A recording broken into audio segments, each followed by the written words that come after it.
Hey, what's up guys, Cliff here once again, and today I'd like to talk about my personal road to Masters. The idea of recording your gameplay and by that allowing your viewers to be part of your climb into the Masters division is by all means not new at all. Knowing my own weaknesses in live commentary impairing my gameplay whilst not being particularly entertaining, I decided to stay away from this type of format. It's been a while since I last uploaded a dedicated gameplay video. However, my strength is the heavily scripted, concise type of content that hopefully allows you guys some insight on my experiences on my journey. As my own road to Masters was not a pure SR grind, but more of a matter of improving over time and eventually earning my spot in this division, I feel like it would only be appropriate for me to start all the way in Season 1. I'll try to keep this as concise as possible, but still give you all the necessary details on what I have done, what I have changed, and how I have improved over the seasons. Hopes are that by the end of this video you'll have found one or two little bits that might help you on your own journey. Keeping all that in mind, I'm by all means not an exceptional player, and that is kind of the point. I want to show that with a little bit of analytic thinking, self-awareness, and dedication, everyone can make it into Masters. So without further ado, let's get right into it. So our journey starts in May of 2016, the launch of Overwatch. A bunch of my friends and I were already waiting for rank to come out by the time the game launched. We were as oblivious as anyone else. Having played the beta, we felt like we were ready for this type of environment. Little did we know of what kind of challenge awaited us. When the day finally came on June 28th, our little group of 3 jumped headfirst into competitive, and we learned quickly that just the 3 of us were not enough to win games, as was usually the case in other games we played before. We placed around rank 55 and would stay around its vicinity for the majority of this season. It was a little frustrating for us because whenever we made it into the likes of rank 56 to 59, bad luck would seemingly not want to give us a break. I didn't have any particular season goal for the first version of the ranked season since nobody knew what was considered good anyway. After struggling for so much, all I wanted to get was rank 60, and boy, let me tell you. The moment the devs announced the season end rewards, ergo how many competitive points would be rewarded for your highest rank, the quality of games just took a giant shit on itself. It seemed outright impossible for us to rank up. We'd encounter people being toxic, trolling, not giving a fuck, or just straight up being bad at the heroes they chose in every other game. Season 1 was, without a doubt, the most aggravated season for me personally. One of my buddies was a tank main, the other was a support main, and I played flex with a focus on DPS, mainly Soldier 76 and McCree. I have mentioned this briefly in another video. 2 of my most hated things in video games are being useless for one thing, like for example me playing DPS and dying after only getting a single pick, and losing because of something outside of my control. That includes lags, frame rate issues, and yes,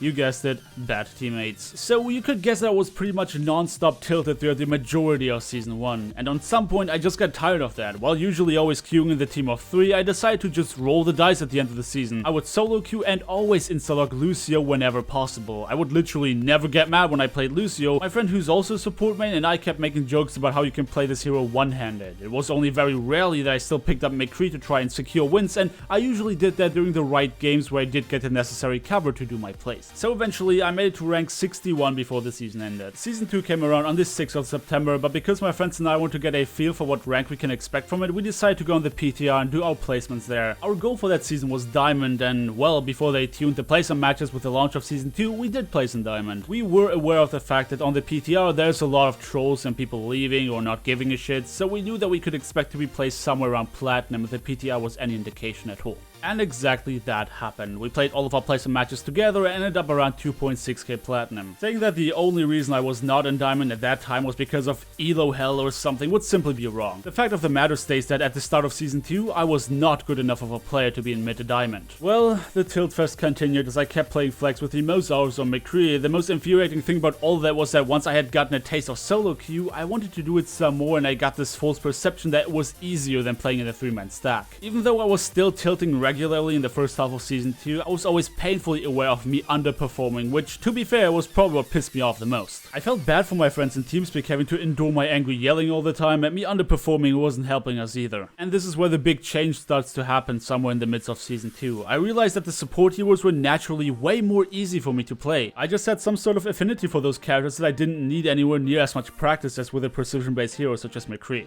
In fact, it was such a specific issue that on days where I'd be particularly tired or exhausted after work, I could straight up not play McCree because I'd be painfully purposefully underperforming. Supports, on the other hand, I could play well all the time. While I did have a lot of fun, and eventually my other buddy who's also support mate and we figured out that we had some absolutely mad synergy going on. Without even too much communication, we always knew when we could allocate our resources offensively or defensively. What I mean by that is that, for example, when I played Ana and he played Lucio, I always knew when I could dedicate myself to doing damage and trying to pick off targets that tried to disengage because I had enough faith in him topping the rest of the team off as Lucio. A quick biotic grenade plus amped up combo, and simultaneously that Pharah that just tried to ult us ate a sleep dart, and the McCree who tried to get back to his spawn took a bullet to his back. This kind of synergy was unlike anything I had ever had with any other support I played with. As much fun as I had playing with it too, our luck was just absolutely disgusting. While we felt our performance was always pretty good and we improved bit by bit, our biggest problem was constantly being paired up with DPS players who simply wouldn't hit anything. It felt almost like a curse. We felt like the matchmaking system purposefully gave us players who underperformed because it was under the impression that we as a 3-stack could carry, which didn't always work out, especially when you deal with Hansas who hit nothing and refused to swap. The feeling of improving yourself and never actually being challenged, with losses being attributed to the stupidity, for example overextending needlessly, or the incapability of performing well in their roles, sides of our random teammates, was absolutely infuriating.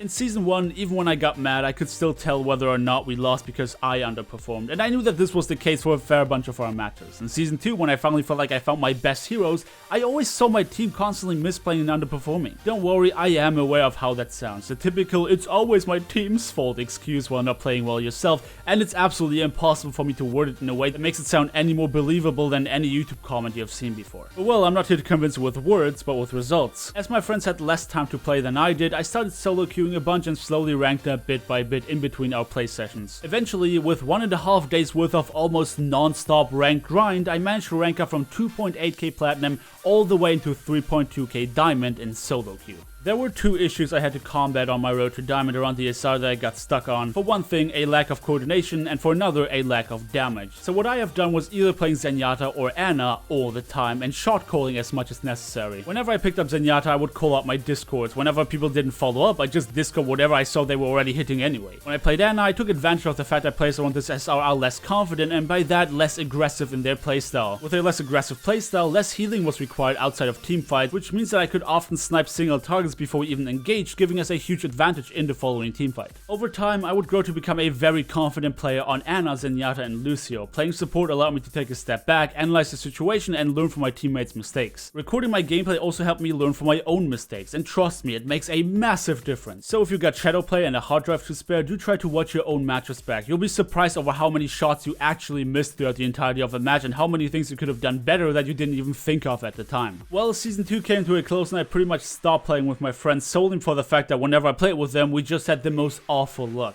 Initially, I played more solo queue because, well, I needed to record gameplay for YouTube and I was also streaming, so I couldn't always meet their schedule, but over time I just realized how we all ended up frustrated at the end of our sessions simply because of our bad luck with randos. Season 2 came to a close and I tried to climb as high as possible to make sure that I get to do my placements in a favorably high SR. While my season high was 3.2k, me having a bad couple days with a 13-game losing streak threw me back into platinum range, and it took me a good bit to convince myself to play more again rather than just sit down and be frustrated about it, and I eventually made it back to 3.1k. November the 30th came around and the start of a brand new season was there. Simply for the sake of keeping each other same, as doing placements in solo queue can be quite stressful for some, I did my placements with a friend of mine and ended off in Diamond again. Before we get into my actual Season 3 games, let's take a step back. Because near the end of Season 2 I was watching a small streamer who did follower games, so I hopped in on and we were doing really well. I mean, he was a Masters DPS main, so really my job as a support main was rather easy. After the stream, one of the guys who was also part of the follow games added me to his friends list, and you have probably seen him in a bunch of my videos by now. It's Hellblazer, of course, Naruto incarnate, the best Genji player I have ever personally come across. Now, the difference between him and I is that he plays a crap ton of rank compared to me. What united us was our experience, because he came across this same type of problem as me, but with different roles. While I always suffered from DPS players who wouldn't kill anything, he kept coming across support players that weren't doing a good job of keeping their team alive. So for Season 3, we grouped up together to try and combat our problems. Now, I always had a DPS main on my team whom I know of that he could kill shit and wouldn't waste my nano boost, and he had a support main on his team who was aware of his playstyle and kept him alive. It is worth noting that with how much rank that guy plays, he kept fluctuating between 3.4 and 3.5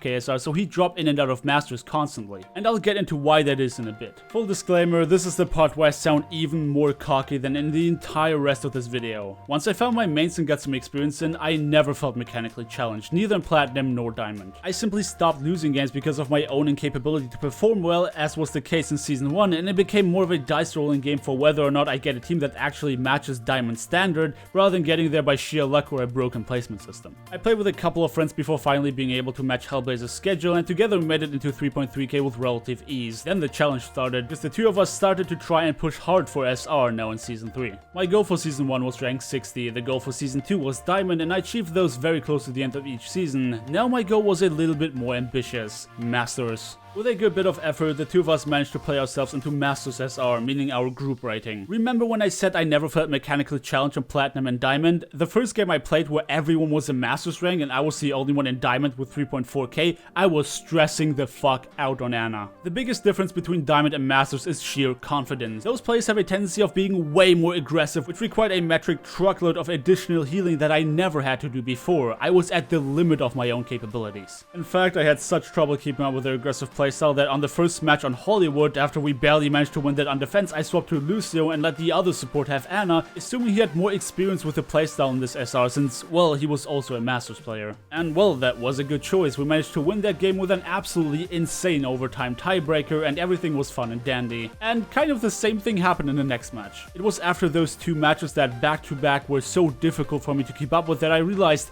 I'm not a Masters player. High Diamond is where I belong, it's where I perform well and don't feel outplayed. And I talked about that in a rather old video of mine titled "Which rank do you really belong into?" You didn't really find the rank you belong into until you start feeling outplayed, which was absolutely the case in Masters SR for me personally. It took a few words of encouragement from my buddy for me to realize there wasn't so much a lack of mechanical skill that was giving me a hard time, but me being used to not having to try hard like this in order to keep up, and not being mechanically challenged. All I had to do was adjust my playstyle, a playstyle which admittingly required a lot more focus from me. What confused the heck out of me in this phase of realizing that I'm not quite Masters material yet was that the matchmaking system seemingly thought otherwise. Because for any win I would get a very gracious amount of SR, pushing me more towards Masters while only losing comparably few points when ending up not victorious. At any rate, we played more games from there, added more people from time to time, and eventually I'd get used to this aggressive playstyle and made my way into becoming a Masters ranked player. I have now reached a place that the game wants to have me in. Despite a massive win streak, I haven't gotten a lot of points anymore, and the SR decrease for losses also got harsher, so it seems like the game wants to keep me around 3.6k until I improve. And this just kind of feels weird to me, because I think that for me to push further and move closer to Grandmaster, I'd need to put way more time into,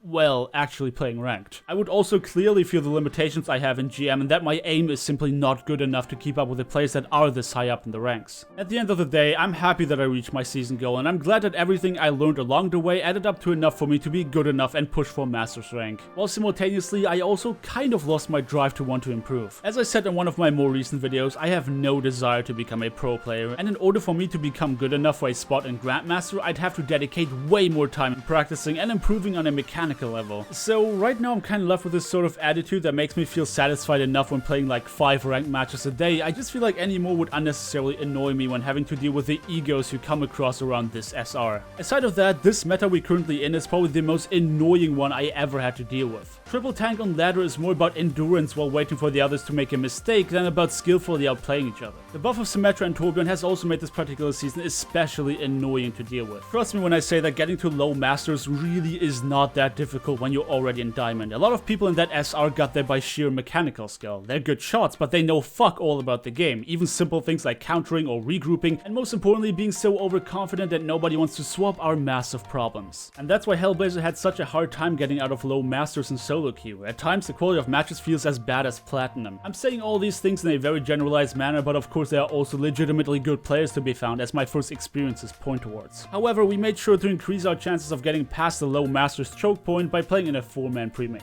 So all in all, I guess this kind of concludes my road to Masters. I hope that you guys could take away a thing or two for yourself and use it for your own road to whatever rank you set your goal to be. Note that the secret to improving is being as analytic and self-aware as possible. Don't be me in Season 1 where I just got angry and yelled at my team. Try to find out what you're good at and become great at it. Be open to the idea that there's always something you can do to improve your chances of winning, and that all of us make mistakes. Yes, even YouTubers. But this is me done for the day with a comparably lengthy video talking about my personal road to Masters. I apologize for this being kinda out of the norm of what I usually do, but I still feel like it is enough in the same vein for some people to enjoy it. If you have suffered through the entirety of this video, do feel free to drop me a like on your way out, leave all your thoughts and experiences down in the comment section below if you so desire, and again, I apologize for coming off as particularly cocky in this video. It is actually quite difficult to incorporate all the negative analysis that I went through during my process of improving in a video that is supposed to highlight the things that helped me rank up rather than those that held me back. But anyway, thanks again for watching, and I hope to see you guys next time.